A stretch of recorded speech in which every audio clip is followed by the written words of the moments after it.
Are you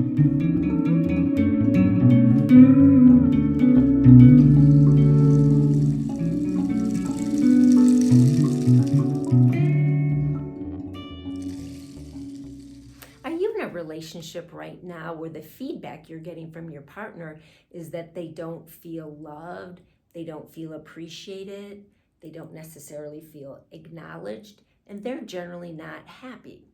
And this can happen especially in long-term relationships.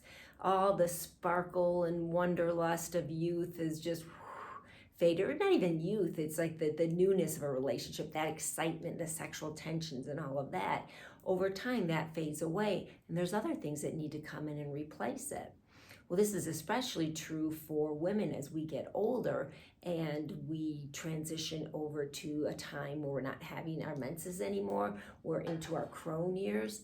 And and for men, this is just a little heads up, and I've been talking about this in a lot of other videos, but to remind you that it's a time where women are no longer really ruled by the dictates of wanting to please others, of being the caretaker, whether it's in the family, whether it's towards you or in the workplace. That is all changed, and a woman steps into a place where it's about her. She's suddenly feeling this more in-depth connection with who she is, and she wants that nourished.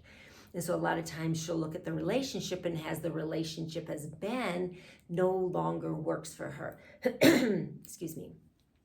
The relationship no longer works for her the way it has been. So what do?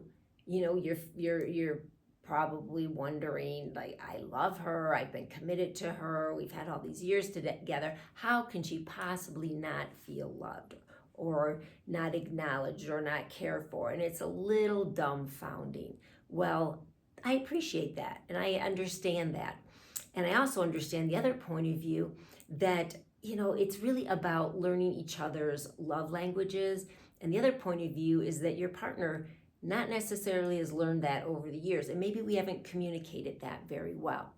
But anyways, I want to talk about, for men in the relationship or any person, that this is the feedback they're getting from their partner, that their partner's not feeling the love anymore. So this is something you can do. It's a real easy step. Now, we all have heard over and over again how important and powerful gratitude is. And it absolutely is. If you're not doing a daily list of what you're grateful for, I would start. If you're not waking up in the morning and letting the gratitude of the people around you and your life flow through your heart, I would start. And especially in this exercise, it's going to be gratitude for your partner. So whether it's just going through your heart or you actually want to list it out, and I suggest listing it out, is every morning get up and list what you appreciate, what you're grateful for in the other person. The things that are wrong with them, remember, beside the point. What's right with them is the point. Make that list. Keep adding to it. It's like, I really love this about them. I really love that.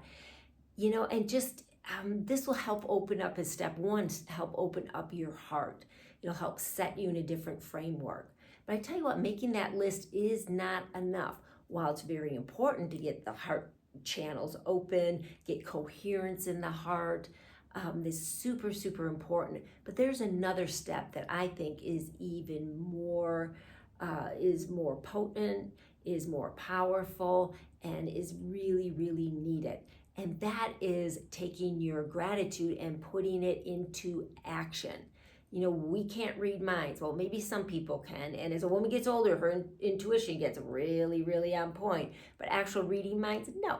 I can't read my partner's mind. I can't tell, what they're feeling. I look at how they're treating me and through their actions. And that's how I understand how they are feeling. So this is so key. And I think a lot of men don't understand that, is that they have to put that in action, to demonstrate it. So you're going to make your list of all the things you love and appreciate about your partner, column 1. Column 2 is going to be, how can I demonstrate that? And you may even want to take that list and divide it into daily, weekly, monthly. But first start and put all the things down that you could do. Like daily. Daily I could tell my partner every day that I love and appreciate them. I could thank them for all the different beautiful things they do for me. Every time I'm going to thank them. Set some really important goals and doable goals for you. And make sure that that's listed, it's on your list, and categorize it daily. So you can look, you go, today's the day, I'm going to do this. I'm going to be verbal. I'm going to give her feedback. I'm going to tell her how much I love her. Maybe it's going to be, I'm going to give her little snuggles periodically through the day, unexpected snuggles.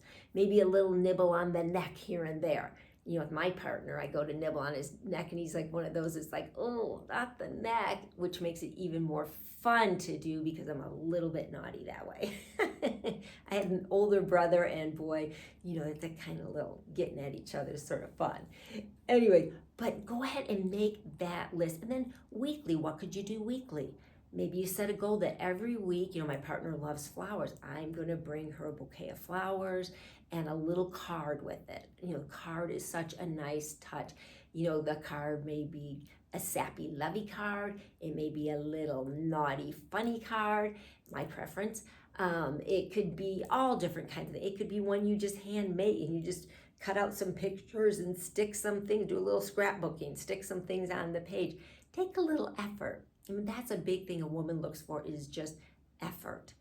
Okay, and so your weekly things, maybe it's a date night, that may be on the monthly, weekly category. You decide what works for you, but it's a surprise night. Maybe, honey, put on your calendar next Friday at 6:00. It's just you and me. And, oh, that's like exciting, a surprise. A date night doesn't have to be an elaborate, expensive dinner. It could be. It could be just going to the little hot dog stand on the corner and then walk around the park together and feed the pigeons.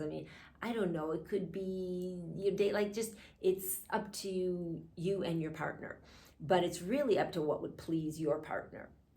So here we are. We've made this list, what we're grateful for, and how we can demonstrate it. So important.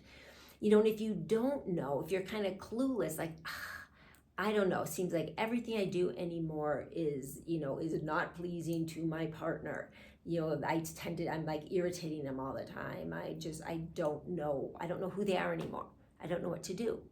Well, golden opportunity to tell them what you're doing. Tell them that you want to get to know them better and you want to learn how you could demonstrate your love for them. Sit down, get a notepad and a piece of paper, sit down in front of them and start asking questions. And these have to be genuine questions. Make sure when you sit down, it's not because the rebel crone had an idea and, I'm just going to do it. No, it's because I really want my partner to be happy. I really want my partnership, my marriage, whatever it is to work out. Sit with a humble spirit that it's not about you. Check you aside. And then check in curiosity. I want to get curious to know who is my partner. I may have known them for 20, 30 years or more. I may have known them for 5 years. It doesn't matter. Get curious who they are, and I bet you there's surprises are going to come up. And ask them, okay, what would be a demonstration? How do you like to be loved? What is love for you? For me, it's a certain way. I raised by an Italian mom. It's a very tactile thing. For my partner, it's a different kind of thing. But it's not that. I've had to train them on that this is what, my love language is. Find out what their love language is. How they feel, what you have inside of you. Get curious, ask questions, and then when you think they're done with the list, ask again, is there anything else you'd like to put on this list? Don't judge what they have to say. It doesn't matter if it's doable or not doable. Yeah, I would really feel love if, we could go out on a yacht and go for a cruise around the world.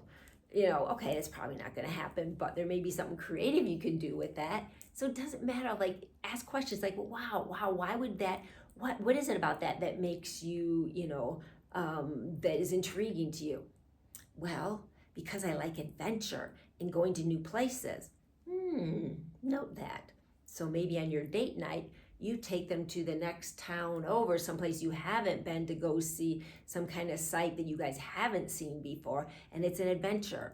Or you pack a little picnic and you get a little compass out and you're going to go for a hike somewhere and set up the picnic, and I don't know, just surprising. So your partner said they like adventure. You don't have to do the cruise or the trip around the world, but you learn something about them.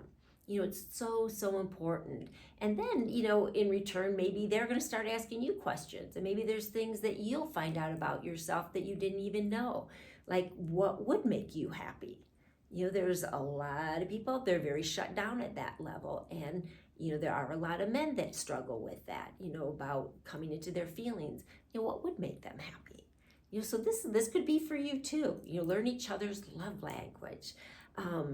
Anyways, I hope that this is helpful. I mean, it's really about getting to know each other and honoring each other and finding out where our passions are, not judging them, but find out where they are so we can unlock those doors so the currents can start flowing again between two people, especially in these long-term relationships where the current tends to just kind of get cut off over time, right?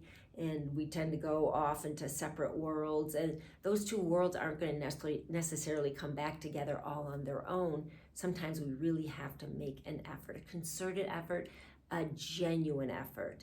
Once again, you can't do this from a place of resentment, a place of anger, a place, okay, I'll do it. Okay, what will make you happy?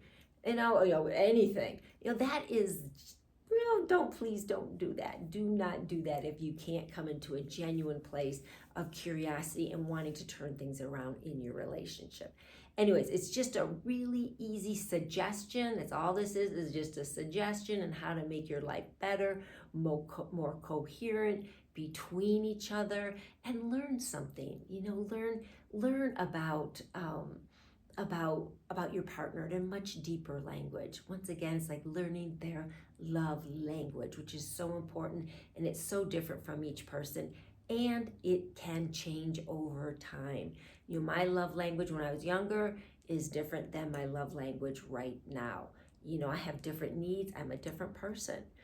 So especially if you've known somebody over all those years, just know you don't necessarily know them. You may know their history, something in the past, but do you know who they are right now? And for both men and women, coming through middle life and heading into our elder years, huge changes happen for both of us. And it's not just women and going through menopause and that. Men have their own process they go to. It may not be as dramatic as women, but it's there. It's absolutely there. So take the time to get to know your partner, find out who they are, and make steps towards coming together. And even if you're not sure if you want to be together, this is one way of finding out. Maybe their whole love language and what makes them happy is not something at all that's jiving with you, and that's okay. That would be the reality, the authenticity of the relationship, and it's good to know that. It's good to know that in love, so that you can actually, if you need to move forward in a different way, then you can do that in a way of honoring and understanding both people, knowing that. But ideally, if it's, a long-term relationship, that it's something that there's enough seeds there of companionship and enough seeds there of, mutual respect and a deep love and history that there's stuff that you can do to maybe reignite the flame. So anyway, this is the first step in the potential of reigniting the flame. Make a gratitude journal, and then gratitude in action. If you don't know it, ask. Find out what would make your partner happy. Anyway, so that's my big tip for today, and I send this off to you in love and respect in your life, and I just wish for everybody that they can have, if they're drawn to a partnership, that they can have one that is nourishing. If it's not nourishing, well, that's another video, because that's showing you something else, right? There's something else to transform there, a lesson, a wound, or something to let go of. But besides that, if you are in this relationship that you really want to work, here's a great starting place for it. So I wish you luck, and please, as always, let me know in the comments, especially if you give this a go. I mean, I really, really suggest gratitude in action. That's power, my friends. All right, with that, the Rebel Crone is signing out, and I send you all peace with it.